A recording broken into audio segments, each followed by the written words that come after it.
Okay, we've got two equations. This is number 19, y equal, well, okay.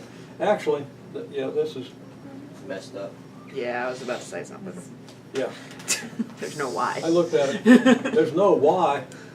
Yeah, for a second. That's why I okay, you said can still do one it. time. Okay. Okay? You got negative 3x plus 5y equals negative 8. And then you got 6x Oh yeah, I guess you could. Yeah, that's plus that's 6 equals 8. So, kind of easy. negative 3x plus 5y equals negative 8. And you can solve this for x. Okay? You have to subtract 6 from both sides and you get x equals negative 2. Right? Now that does kind of throw you a curve. It's an easy problem if you know to do this, right? So if you had one like that and I felt like, well, that's an unfair curveball to throw at you at this point, I'd omit it, but you're always advised to try it. If it's omittable and you screw it up, I just won't count it. Okay? So you have this. Now you do 3 times this equation.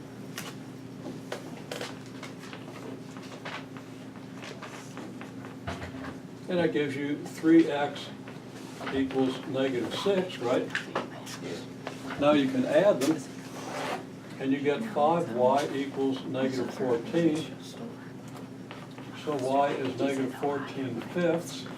And you plug that value in for y in the only equation that you can, because there's only one that has a y. And you get negative 3x plus 5 times negative 14 fifths. Board's trying to get away from me, and I'm not handling it very well, equals negative 8. And then you solve that. And that's gonna give us both of the points. That's going to give you just 1 point, because there's just 1 point where these things intersect, right? This is a vertical line. It's like one of these, right? Yeah. Yeah, x equals.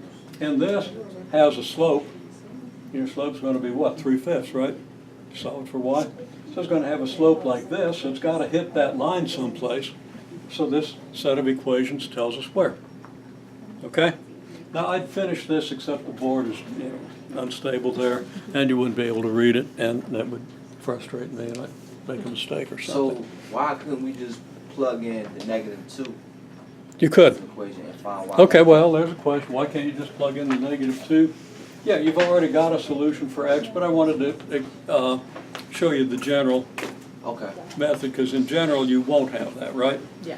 So I didn't want to show you something specific, because this works, okay? But it also works to say, okay, I've already got x, so I just plug it in here and find y, right? So you get 6, negative 8 gives you negative 14, y is negative 14 fifths immediately, okay? You might not have understood everything I did there, but you get that pretty quickly. If you write it out, you'll see.